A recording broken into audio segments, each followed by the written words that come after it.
Hormuz প্রণালী ঘিরে Iran যুক্তরাষ্ট্র ব্যাপক সংঘাত, পাল্টাপাল্টা সামরিক স্থাপনায় হামলার দাবি। ভারতীয় নাবিক নিহতের ঘটনায় তেহরানের দূতকে তলব নয়াদিল্লির।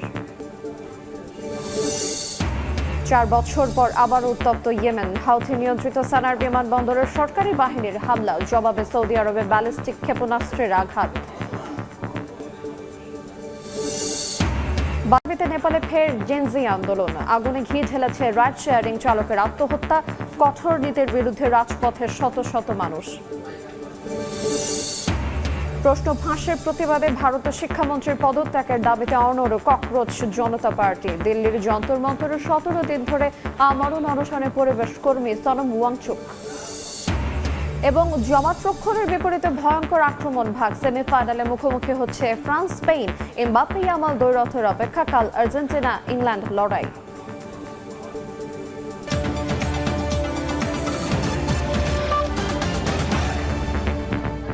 দেখছিলেন শিরোনাম। আন্তর্জাতিক সভার সঙ্গে আছে আইরিন আয়াত।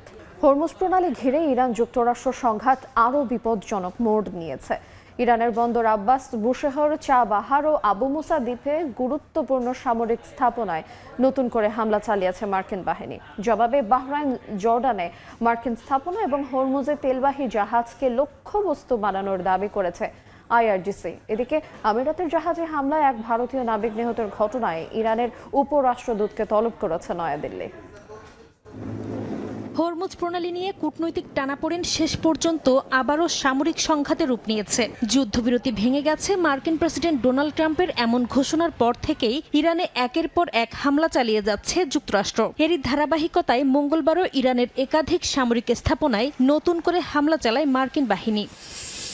মার্কিন সেন্ট্রাল কমান্ড সেন্টকম জানিয়েছে, ইরানের বন্দর আব্বাস, বুশেহের, চাবাহার, জাস্ক, কোনারাক ও আবু মুসা দ্বীপে উপকূলীয় প্রতিরক্ষা ব্যবস্থা, ক্ষেপণাস্ত্র ও ড্রোন ঘাঁটি এবং সামুদ্রিক সক্ষমতাকে লক্ষ্য করে 5 ঘণ্টাব্যাপী এই অভিযান পরিচালনা করে তারা। হামলার পর প্রেসিডেন্ট ডোনাল্ড ট্রাম্প বলেন, ইরানের সামরিক সক্ষমতা ধ্বংস না হওয়া পর্যন্ত অভিযান চলবে।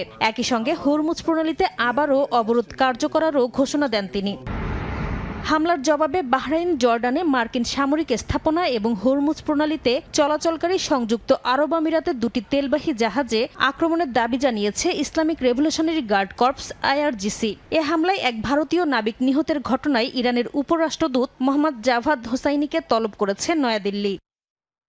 অন্যদিকে যুক্তরাষ্ট্র নিষেধাজ্ঞা ছাড় প্রত্যাহার করলেও ইরানের তেল রফতানিতে কোনো ব্যাঘাত ঘটেনি বলে দাবি করেছেন দেশটির জ্বালানি মন্ত্রী মোহসেন পাকনেজাদ। টেলিগ্রামে প্রকাশিত এক বার্তায় তিনি অভিযোগ করেন, ওয়াশিংটন আগের মতোই প্রতিশ্রুতি ভঙ্গ করেছে, একই সঙ্গে 60 দিনের ছাড় সংক্রান্ত সমঝোতাও লঙ্ঘন করেছে দেশটি।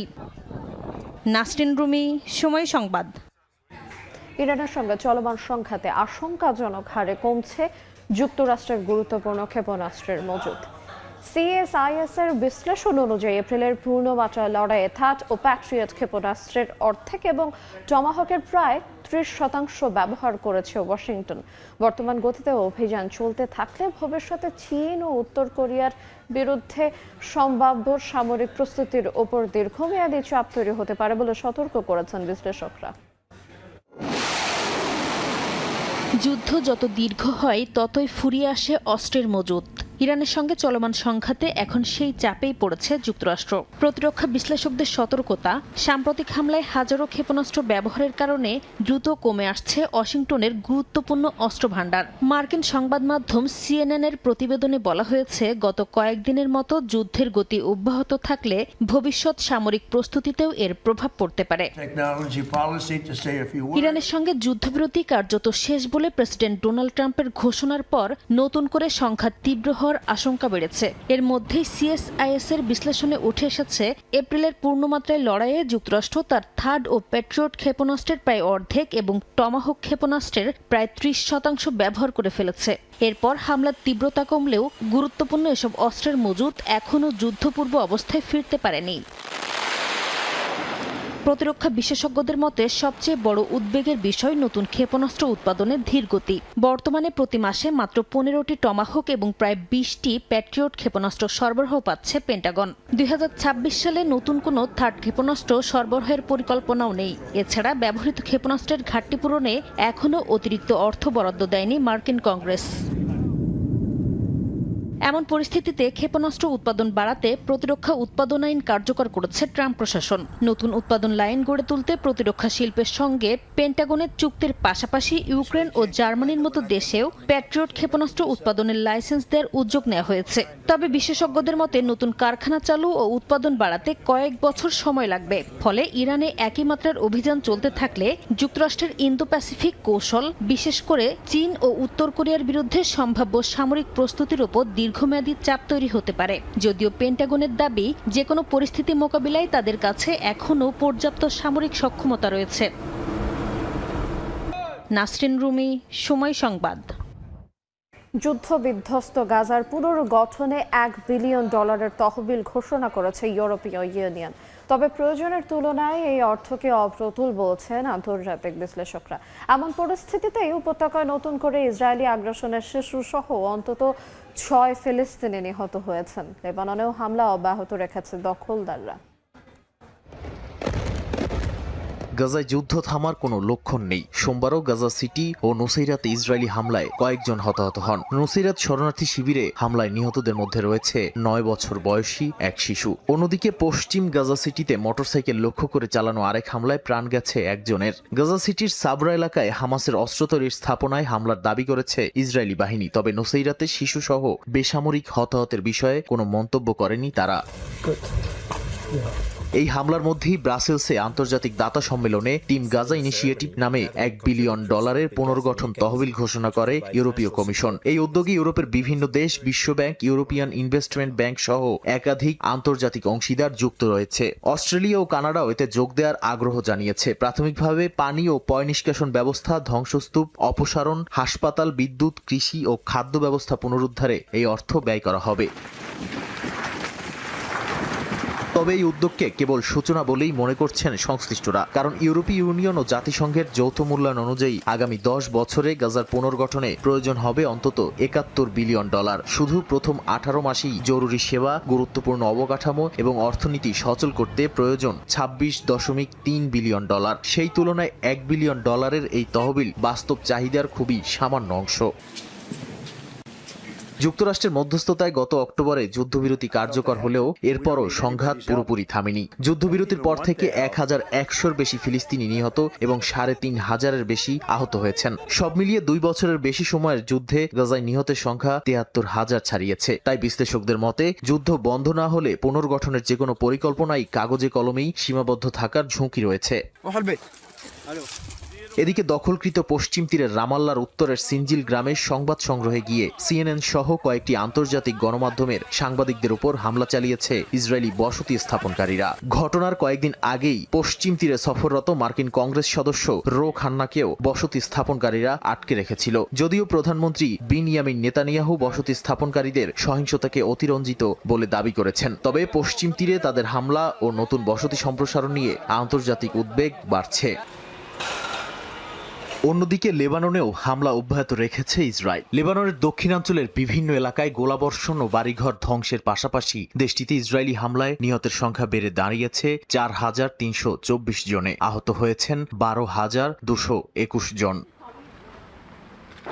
নাদিম মারজান, সময় সংবাদ। ইয়েমেনে নতুন করে সংঘাত ছড়িয়ে পড়ার আশঙ্কা দেখা দিয়েছে। রাজধানী সানার আন্তর্জাতিক বিমানবন্দরে হামলা চালিয়েছে সৌদি সমর্থিত ইয়েমেন সরকার। এর জবাবে ব্যালিস্টিক ক্ষেপণাস্ত্র ছুড়েছে ইরান সমর্থিত হাউথিরা।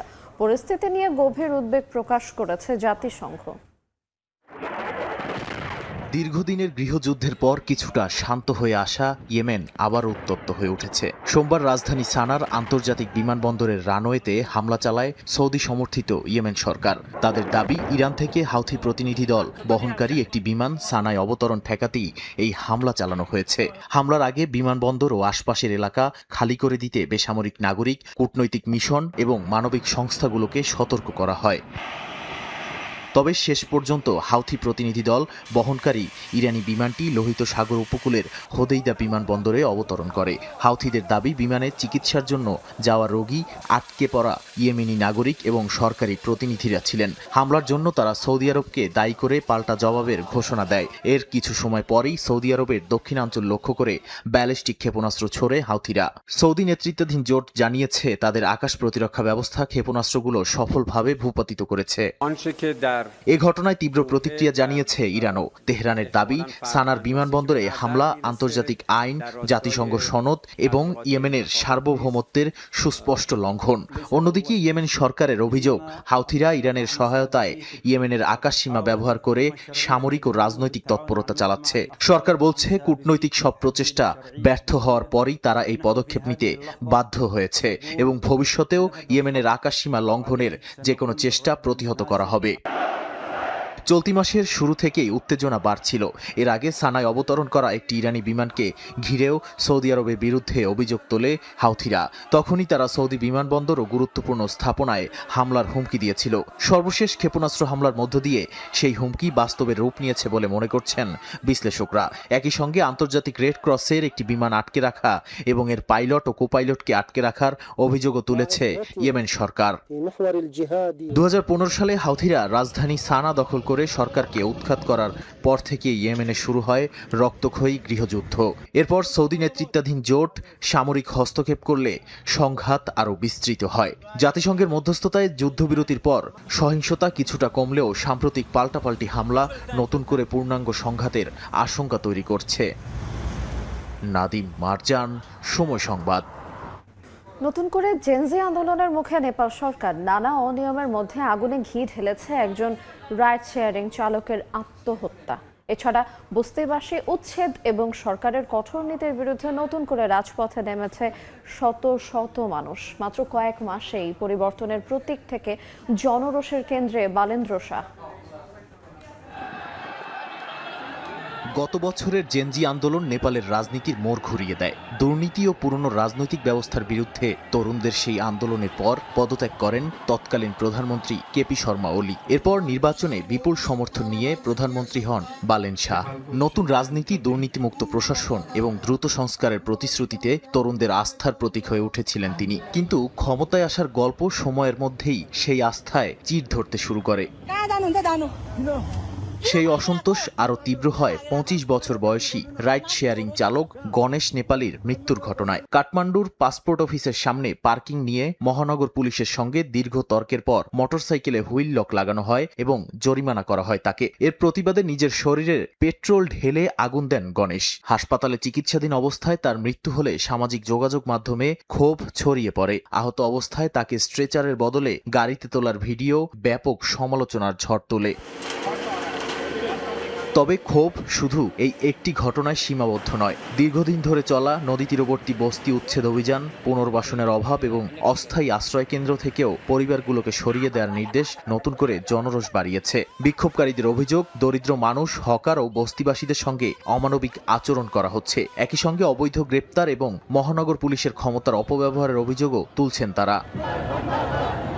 সিংহদরবার সচিবালয়ের সামনে শত শত মানুষ গণেশ নেপালের মৃত্যুর নিরপেক্ষ তদন্ত, উচ্ছেদ হওয়া পরিবারগুলোর পুনর্বাসন এবং মানবাধিকার নিশ্চিতের দাবিতে বিক্ষোভ করেন। চাপের মুখে সরকার তদন্ত কমিটি গঠন, সংশ্লিষ্ট কর্মকর্তাদের সাময়িক বরখাস্ত, নিহতের পরিবারকে ক্ষতিপূরণ এবং তার স্ত্রীকে চাকরি এবং সন্তানদের শিক্ষার দায়িত্ব নেয়ার ঘোষণা দিয়েছে। তবে আন্দোলনকারীদের দাবি, এটি শুধু একটি মৃত্যুর বিচার নয়, বরং সরকারের দেয়া প্রতিশ্রুতি বাস্তবায়ন ও জনমুখী শাসনের প্রশ্ন। বিরোধী দল ও নাগরিক সমাজের অভিযোগ, প্রতিশ্রুত সংস্কারের বদলে সরকারের কর্মকাণ্ডে বাড়ছে স্বেচ্ছাচারিতা ও জনগণের সঙ্গে দূরত্ব। যে জেনজি একসময় বালেন শাহকে পরিবর্তনের প্রতীক বানিয়েছিল, সেই তরুণরাই এখন তার সরকারের সবচেয়ে বড় রাজনৈতিক চ্যালেঞ্জ হয়ে উঠেছে। তাই অনেকের মতে এই আন্দোলন শুধু একটি ঘটনার প্রতিক্রিয়া নয়, বালেন সরকারের প্রতি জমে থাকা অসন্তোষের বিস্ফোরণ। নাদিম মারজান, সময় সংবাদ। বিশ্বকাপের হাই ভোল্টেজ সেমিফাইনালে মুখোমুখি হচ্ছে স্পেন ফ্রান্স। অনেকের মতে এই ম্যাচের বিজয়ী দলের হাতেই উঠতে পারে শিরোপা। টুর্নামেন্টে ফরাসিরা অপ্রতিরোধ্য গতিতে ছুটলেও তাদের আছে স্পেনে কাঁটা পড়ার রেকর্ড। অন্যদিকে ম্যাচ বাই ম্যাচ উন্নতি করে লা রোহার আত্মবিশ্বাসও এখন তুঙ্গে। আর্লিংটনের AT&T স্টেডিয়ামে ম্যাচ শুরু হবে বাংলাদেশ সময় রাত 1টায়। যুক্তরাষ্ট্র থেকে SM ইকবালের ম্যাচ প্রিভিউ।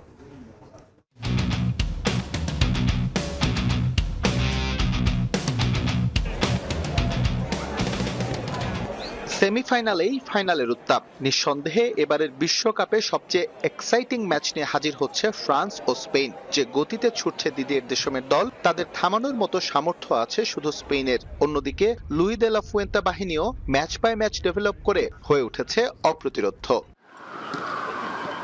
একেবারে শিয়ানে শিয়ান টক্কর বলতে যা বোঝায় তাই নিয়ে হাজির হচ্ছে এই ম্যাচ। তারপরও যদি র্যাঙ্কিং করতে হয় তাহলে স্পেনের তুলনায় ফ্রান্স কিছুটা এগিয়েই থাকবে কিলিয়ান এমবাপের অতিমানবীয় পারফরমেন্সের জন্য। 8 গোল করা এই স্ট্রাইকার আছেন লিওনেল মেসিকে টপকে বিশ্বকাপের অল টাইম স্কোরার হওয়ার অপেক্ষায়। তবে ফ্রেঞ্চ টিম ম্যানেজমেন্ট কিছুটা হলেও চিন্তিত চুয়ামেনির চোট নিয়ে। গ্রোইন ইস্যু থাকায় কোয়ার্টার ফাইনালে মাঠের বাইরে ছিলেন তিনি। এছাড়াও সালিবা, উপামেকানোকে নিয়েও আছে ছোটখাটো সংশয়। প্রতিটা ম্যাচ আলাদা, প্রতিপক্ষ অনুযায়ী পরিকল্পনা বদলাতে হয়। অতীত নিয়ে ভাবছি না, আমাদের লক্ষ্য একটাই, জয়। চুয়ামেনি আগের চেয়ে ভালো, সেমিফাইনাল খেলার জন্য প্রস্তুত। ফ্রান্সকে অপ্রতিরোধ্য ভাবা হলেও স্প্যানিশ দুর্গে তারা বড্ড অসহায়। 2024-এর ইউরো সেমিফাইনালে উঠতে থাকা ফরাসিদের হারিয়েই শিরোপার পথ সুগম করেছিল স্পেন। এছাড়াও গেল বছর নেশনস লিগে ফ্রান্সকে হারানোর সুখস্মৃতি আছে তাদের। দুদলের আক্রমণ ভাগে তারকার ছড়াছড়ি থাকলেও ম্যাচের আধিপত্য নিয়ন্ত্রিত হতে পারে মিডফিল্ড কেন্দ্র করে। সেক্ষেত্রে রদ্রির মতো ফুটবলার থাকায় কিছুটা বাড়তি সুবিধা পাবে স্পেন। ইনজুরি মুক্ত হয়ে ফিরেছেন নিকো উইলিয়ামস, পাশাপাশি ওলমো, পেদ্রি, ইয়ামালে ভর করে 2010-এর পর আবারও ফাইনালের অপেক্ষায় লা রোহা। ফেভারিট তকমা কেবল চাপ বাড়ায়। ফ্রান্সকে নিয়ে অনেক বিশ্লেষণ করেছে। তাদের বিশ্বমানের ফুটবলার আছে, আমাদেরও আছে। গোল করা আমার লক্ষ্য নয়, তবে এমন বড় ম্যাচে গোল করা বিশেষ কিছু। এখন পর্যন্ত মুখোমুখি পরিসংখ্যানও ফরাসিদের চেয়ে এগিয়ে স্পেন। দুদলের 38 দেখায় ফ্রান্সের 13 জয়ের বিপরীতে স্পেনের জয় 18টি। বাকি 7টি ম্যাচ হয়েছে ড্র। SM ইকবাল, সময় সংবাদ, যুক্তরাষ্ট্র। ভারতের প্রশ্ন ফাঁসের প্রতিবাদ ও কেন্দ্রীয় শিক্ষামন্ত্রী ধর্মেন্দ্র প্রধানের পদত্যাগের দাবিতে অনড় ককরোচ জনতা পার্টি। একই দাবিতে দিল্লির যন্তর মন্তরে 17 দিন ধরে আমরণ অনশন কর্মসূচি পালন করছেন শিক্ষাবিদ ও পরিবেশ কর্মী সোনম ওয়াংচুক।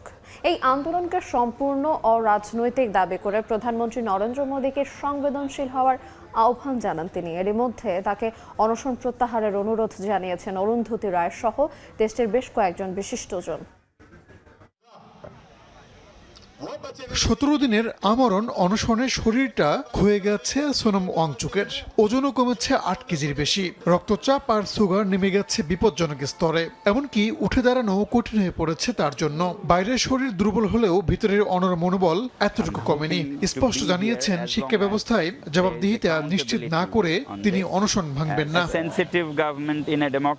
গত মাসের শেষের দিকে দিল্লির যন্তর মন্তরে আমরণ অনশন শুরু করেন শিক্ষাবিদ ও পরিবেশ কর্মী সোনম ওয়াংচুক। প্রশ্ন ফাঁস কেলেঙ্কারির প্রতিবাদ এবং ভারতের কেন্দ্রীয় শিক্ষামন্ত্রী ধর্মেন্দ্র প্রধানের পদত্যাগের দাবিতে ককরোচ জনতা পার্টি আয়োজিত বিক্ষোভে সংহতি জানিয়ে অনশন চালিয়ে যাচ্ছেন তিনি। সোমবার সাংবাদিকদের প্রশ্নের জবাবে ওয়াংচুক দাবি করেন এই আন্দোলন সম্পূর্ণ অরাজনৈতিক। বিজেপি সহ সব রাজনৈতিক দলের নেতাদেরই এই মঞ্চে যোগ দেওয়ার আমন্ত্রণ জানান তিনি। অনশন শুরুর পর সরকারের পক্ষ থেকে কোনো যোগাযোগ না করার বিষয়ে ক্ষোভ প্রকাশ করে ওয়াংচুক প্রধানমন্ত্রী নরেন্দ্র মোদীকে সংবেদনশীল হওয়ার আহ্বান জানান। সোনম ওয়াংচুকের স্বাস্থ্যের কথা চিন্তা করে উদ্বিগ্ন দেশের বিশিষ্টজনেরা। অরুন্ধতী রায়, নাসিরুদ্দিন শাহ থেকে শুরু করে অনেক বুদ্ধিজীবী তাকে অনশন প্রত্যাহারের অনুরোধ জানিয়েছেন, যাতে দীর্ঘ লড়াইয়ের শক্তি বজায় থাকে। তবে ককরোচ জনতা পার্টির ব্যানারে শুরু হওয়া এই আন্দোলনকে ঘিরে যন্তর মন্তরের উত্তাপ দিন দিন বাড়ছেই। তীব্র দাবদাহ উপেক্ষা করে প্রতিদিন হাজারো মানুষ যোগ দিচ্ছেন শিক্ষার্থীদের এই নৈতিক লড়াইয়ে। রাহানুল রানা, সময় সংবাদ। যুক্তরাষ্ট্র নতুন করে চাপে পড়েছেন প্রেসিডেন্ট ডোনাল্ড ট্রাম্প। তার করা IRS বা রাজস্ব সংক্রান্ত মামলার সমঝোতা বাতিল করেছেন এক ফেডারেল বিচারক। মার্কিন প্রেসিডেন্ট ডোনাল্ড ট্রাম্পের করা $10 বিলিয়ন IRS বা রাজস্ব সংক্রান্ত মামলার সমঝোতা বাতিল করেছেন যুক্তরাষ্ট্রের ফেডারেল বিচারক ক্যাথলিন উইলিয়ামস। আদালতের রায় বলা হয়েছে, ট্রাম্প ও বিচার বিভাগ আদালতকে ব্যবহার করে বেআইনিভাবে নিজেদের স্বার্থ সংশ্লিষ্ট একটি সমঝোতাকে বৈধতা দেওয়ার চেষ্টা করেছে। বিচারক এটিকে সেলফ ডিলিং বা ক্ষমতার অপব্যবহারের উদাহরণ হিসেবে উল্লেখ করেন। একই সঙ্গে সংশ্লিষ্ট আইনজীবী ও বিচার বিভাগের কয়েকজন কর্মকর্তার বিরুদ্ধে নৈতিকতা লঙ্ঘনের তদন্তের নির্দেশও দেওয়া হয়েছে। অন্যদিকে আন্তর্জাতিক অপরাধ আদালতের বিরুদ্ধে অবস্থান আরও কঠোর করেছে ট্রাম্প প্রশাসন। মার্কিন পররাষ্ট্রমন্ত্রী মার্কো রুবিও ঘোষণা দিয়েছেন, আইসিসির কার্যক্রম পদ্ধতিগতভাবে অকার্যকর করে দিতে সরকার সর্বাত্মক পদক্ষেপ নেবে। এ লক্ষ্যে আইসিসির কর্মকর্তা ও সহযোগীদের ওপর আরও নিষেধাজ্ঞা, ভিসা সীমাবদ্ধতা এবং যুক্তরাষ্ট্রের মিত্র দেশগুলোকেও আদালতের তদন্তে সহযোগিতা না করার আহ্বান জানানো হয়েছে। ওয়াশিংটনের দাবি, মার্কিন কর্মকর্তা ও মিত্র দেশগুলোর বিরুদ্ধে তদন্ত চালিয়ে আইসিসি যুক্তরাষ্ট্রের সার্বভৌমত্বকে চ্যালেঞ্জ করছে। তবে আন্তর্জাতিক আইন বিশেষজ্ঞদের মতে এ ধরনের পদক্ষেপ আন্তর্জাতিক বিচার ব্যবস্থার উপর নতুন চাপ তৈরি করবে। নাদিম মারজান, সময় সংবাদ। টাইফুন বাভির প্রভাবে চীনের উত্তর পূর্বাঞ্চলে ভয়াবহ বন্যায় নতুন নতুন এলাকা প্লাবিত হচ্ছে। প্রবল স্রোতে জীবন বাজি রেখে আটকে পড়া মানুষদের উদ্ধার করছেন দমকল কর্মীরা। এদিকে যুক্তরাষ্ট্রের লুইজিয়ানায় ভারী বৃষ্টিতে জলাবদ্ধতা সৃষ্টি হয়েছে। টাইফুন ভাবি দুর্বল হলেও দুর্যোগ কাটেনি। উত্তর দিকে অগ্রসর হওয়ায় চীনের উত্তর ও উত্তর পূর্বাঞ্চলে বন্যা পরিস্থিতি আরও অবনতি হয়েছে। লিওনিং প্রদেশের shenyang, ওয়ানসাং ও ফুসুয়াং শহরে জারি করা হয়েছে সর্বোচ্চ সতর্কতা। মুষলধারে বৃষ্টিতে শহরের বিভিন্ন এলাকায় তলিয়ে গেছে পানিতে। বন্ধ করে দেওয়া হয়েছে একাধিক টানেল, মেট্রো স্টেশনের প্রবেশপথ। পরিস্থিতি মোকাবেলায় অফিস, শিক্ষা প্রতিষ্ঠান সাময়িকভাবে বন্ধ রাখার নির্দেশ দিয়েছে স্থানীয় প্রশাসন। হেবি প্রদেশেও দেখা দিয়েছে ইতিহাসের অন্যতম ভয়াবহ বন্যা। কুয়াংচেং কাউন্টি সহ বিভিন্ন এলাকায় হাজারো মানুষকে নিরাপদ স্থানে সরিয়ে নেওয়া হয়। সামাজিক যোগাযোগ মাধ্যমে ছড়িয়ে পড়া এক ভিডিওতে দেখা যায়, প্রবল স্রোতের মধ্যে আটকে পড়া এক নারীকে জীবন ঝুঁকি নিয়ে উদ্ধার করছেন দমকল কর্মীরা।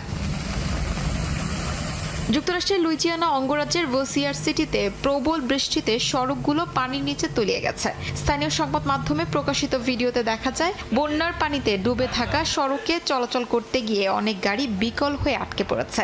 ন্যাশনাল ওয়েদার সার্ভিস জানিয়েছে, সোমবার থেকে শ্রেপোর্ট এলাকায় বজ্রসহ ভারী বৃষ্টিপাতের ফলে আকস্মিক জলাবদ্ধতা সৃষ্টি হয়। পরিস্থিতি এতটাই খারাপ হয়ে পড়ে যে অনেক চালক নিরাপত্তার জন্য চলন্ত গাড়ি থামিয়ে দিতে বাধ্য হন। এদিকে ভারতের জম্মু ও কাশ্মীরেও 18 জুলাই থেকে আবহাওয়ার বড় ধরনের পরিবর্তনের পূর্বাভাস দিয়েছে আবহাওয়া বিভাগ। 20 থেকে 22 জুলাই পর্যন্ত ভারী থেকে অতি ভারী বৃষ্টির সম্ভাবনা রয়েছে, যার মধ্যে 21 জুলাই সবচেয়ে বেশি বৃষ্টি হতে পারে। চেনাব উপত্যকা, পীর পাঞ্জাল অঞ্চল এবং কাশ্মীরের পাহাড়ি এলাকাগুলোতে আকস্মিক বন্যা, ভূমিধস ও কাদাধসের ঝুঁকির কথা জানিয়েছে কর্তৃপক্ষ। বাসিন্দাদের নদী, খাল ও ঝুঁকিপূর্ণ এলাকায় এড়িয়ে চলার পরামর্শ দেওয়া হয়েছে। শিউলি রোজা, সময় সংবাদ। রাশিয়া ইউক্রেন যুদ্ধের পরিধি এবার ইউরোপ ছাড়িয়ে আরও বিস্তৃত হচ্ছে। রুশ পররাষ্ট্রমন্ত্রীর অভিযোগ, আফ্রিকার বিভিন্ন দেশে সরকার বিরোধী সশস্ত্র গোষ্ঠীকে সহায়তা দিচ্ছে কিয়েভ। ইউক্রেনকে ঘিরে ব্যালিস্টিক ক্ষেপণাস্ত্র প্রতিরক্ষা জোট গঠন করেছে ইউরোপের 10 দেশ। যুদ্ধক্ষেত্রে যেমন হামলা পাল্টা হামলা চলছে, তেমনি পাল্টে যাচ্ছে কূটনৈতিক ও সামরিক সমীকরণও। সোমবার রাতে ইউক্রেনের শত শত ড্রোন হামলার লক্ষ্যবস্তু হয় রাশিয়ার বিভিন্ন অঞ্চল। মস্কোর পথে আসা 350টি ড্রোন ভূপাতিত করার দাবি করে রাশিয়া। তবে মস্কো অঞ্চলে হামলায় হতাহত হওয়ার কথাও জানিয়েছে স্থানীয় কর্তৃপক্ষ। এমন পরিস্থিতিতে প্যারিসে প্রেসিডেন্ট ভলোদিমির জেলেনস্কিকে নিয়ে বৈঠকে ইউক্রেন সহ ইউরোপের 10টি দেশ যৌথ ব্যালিস্টিক ক্ষেপণাস্ত্র প্রতিরক্ষা জোট গঠনের ঘোষণা দেয়। ফ্রান্স, জার্মানি, যুক্তরাজ্য, Italy, Netherlands, Denmark, Norway, Spain ও সুইডেন এই জোটে রয়েছে। তাদের লক্ষ্য রাশিয়ার ক্ষেপণাস্ত্র হুমকি মোকাবিলায় ইউরোপ জুড়ে সমন্বিত প্রতিরক্ষা ব্যবস্থা গড়ে তোলা। ইউক্রেনের 4 বছরের যুদ্ধের অভিজ্ঞতাকেও এই উদ্যোগের ভিত্তি হিসেবে তুলে ধরা হয়েছে। জোট গঠনের পাশাপাশি ইউক্রেনের সামরিক সক্ষমতা বাড়াতে নতুন পদক্ষেপ নিয়েছে ফ্রান্স। দেশটি ইউক্রেনকে ফরাসি প্রযুক্তির অ্যাস্টার 30 স্ক্যাল্প ক্রুজ ক্ষেপণাস্ত্র ও AASM হ্যামার বোমা উৎপাদনের লাইসেন্স দেবে। এছাড়া ইউক্রেন 16টি রাফাল যুদ্ধবিমান এবং একটি SAMP-T আকাশ প্রতিরক্ষা ব্যবস্থা কেনারও চুক্তিও করেছে। একই সময় ইউক্রেনের যুদ্ধবন্দীদের নির্যাতনের অভিযোগে 15 ব্যক্তি ও একটি প্রতিষ্ঠানের বিরুদ্ধে নতুন নিষেধাজ্ঞা দিয়েছে ইউরোপীয় ইউনিয়ন। অভিযুক্তদের মধ্যে কারাগারের কর্মকর্তা, নিরাপত্তা সদস্য এবং একটি আটক কেন্দ্র রয়েছে। অন্যদিকে রাশিয়ার প্রেসিডেন্ট ভ্লাদিমির পুতিন হুঁশিয়ারি দিয়ে বলেছেন, রুশ ভূখণ্ডে যত হামলাই হোক তার জবাব আরও শক্তিশালী হবে। ক্রেমলিন ইউরোপের নতুন প্রতিরক্ষা জোটকে যুদ্ধ উস্কে দেয়া জোট বলে অভিহিত করেছে। এতে করে যুদ্ধের চতুর্থ বছরেও সংঘাত থামার কোনো লক্ষণ নেই, বরং যুদ্ধক্ষেত্রের পাশাপাশি কূটনীতি, প্রযুক্তি, নিষেধাজ্ঞা এবং বৈশ্বিক প্রভাব বিস্তারের লড়াই এখন আরও তীব্র হয়ে উঠেছে। এদিকে যুদ্ধের প্রভাব এখন ইউরোপের বাইরেও ছড়িয়ে পড়ছে। আফ্রিকায় প্রভাব বিস্তার নিয়েও রাশিয়া ও ইউক্রেনের মধ্যে শুরু হয়েছে নতুন বাকযুদ্ধ। রুশ পররাষ্ট্রমন্ত্রী সের্গেই ল্যাভরভ অভিযোগ করেছেন, আফ্রিকার বিভিন্ন দেশে সরকার বিরোধী সশস্ত্র গোষ্ঠীকে সহায়তা দিচ্ছে ইউক্রেন। যদিও কিয়েভ এসব অভিযোগকে ভিত্তিহীন এবং রুশ অপপ্রচার বলে উড়িয়ে দিয়েছে। বিশ্লেষকদের মতেই আফ্রিকায় কূটনীতি, নিরাপত্তা সহযোগিতা এবং প্রভাব বিস্তারের প্রতিযোগিতাও এখন রাশিয়া ইউক্রেন সংঘাতের নতুন অধ্যায়ে পরিণত হয়েছে। নাদিম মারজান, সময় সংবাদ। উত্তর ম্যাসেডোনিয়ার পাহাড়ি গ্রামে সেন্ট পিটার্স ডে উপলক্ষে আয়োজিত হলো এক অনন্য বিয়ের উৎসব। সেখানে লোকজ পোশাক, গান আর প্রাচীন রীতিনীতিতে উদযাপিত হয় দাম্পত্যের বন্ধন।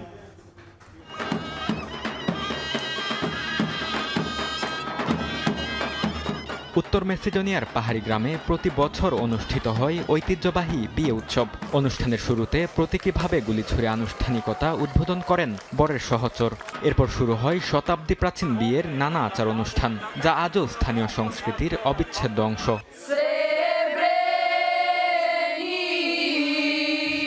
এবারের উৎসবে বরকনে মার্টিনা ও আলেকজান্ডার পরিবারের পুরনো ঐতিহ্য বজায় রেখে বিয়ের প্রতিটি পর্ব সেরেছেন তারা। অনুষ্ঠানের শুরুতেই বরকে শেভ করিয়ে দেন তার সহচর, যা নতুন জীবনে যাত্রার প্রতীক হিসেবে বিবেচিত। পরে ঐতিহ্যবাহী পোশাক পরে গ্রামবাসীর সঙ্গে ঘোড়ায় চড়ে বিয়ের মণ্ডপে পৌঁছান কনে। পুরো উপত্যকা তখন মুখর হয়ে ওঠে লোকসঙ্গীতে।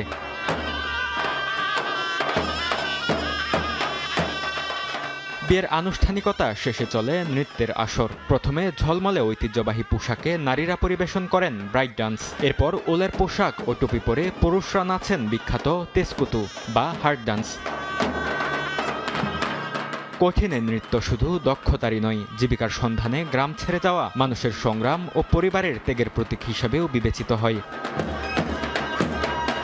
এই আয়োজনের শিকড় বহু পুরনো। বর্তমান উৎসবের রূপ দেওয়া হয় বিংশ শতাব্দীর মাঝামাঝি সময়ে। গ্রাম ছেড়ে তরুণদের শহরমুখী হওয়ার প্রবণতার মধ্যে সাম্প্রদায়িক বন্ধন অটুট রাখতেই এই বার্ষিক আয়োজনের গোড়াপত্তন। কালের বিবর্তনে এটি এখন উত্তর মেসিডোনিয়ার অন্যতম সাংস্কৃতিক আকর্ষণে পরিণত হয়েছে। স্থানীয়দের পাশাপাশি বিদেশি পর্যটকরাও সামিল হন উৎসবে। বরকতুল্লাহ, সময় সংবাদ। স্পেনের পাম্পলোনায় চলছে শতাব্দী পুরনো সান ফার্মিন উৎসব। রোমাঞ্চের এই উৎসবে অংশ নিয়ে প্রতিদিনই কেউ না কেউ ফিরছেন রক্তাক্ত হয়ে। এবারের উৎসবের প্রথম 7টি বুল রানে প্রায় 60 জন আহত হয়েছেন।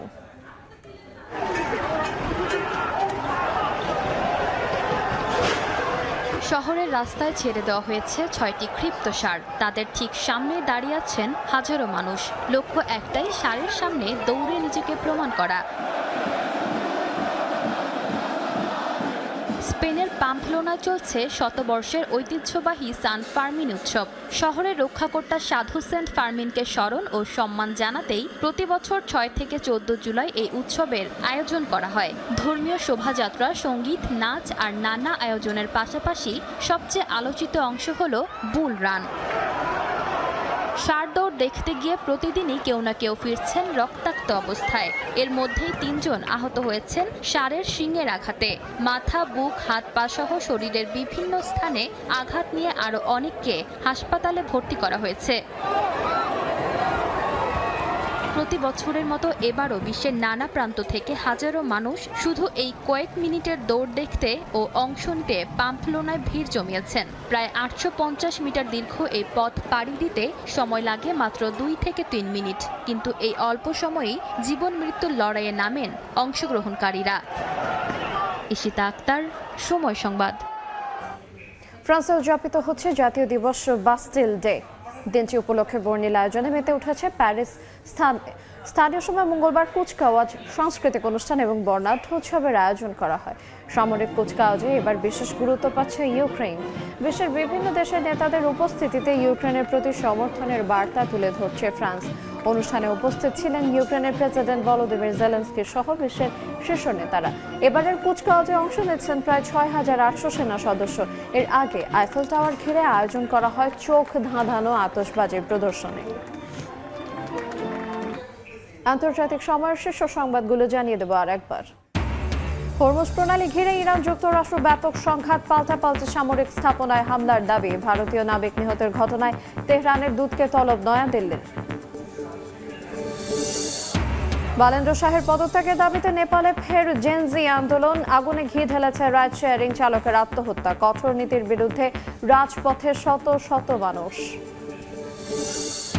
এবং প্রশ্ন ফাঁসের প্রতিবাদে ভারতের শিক্ষামন্ত্রীর পদত্যাগের দাবিতে অনড় ককরোচ জনতা পার্টি। দিল্লির যন্তর মন্তরে 17 দিন ধরে আমরণ অনশনে পরিবেশ কর্মী সনম ওয়াংচুক।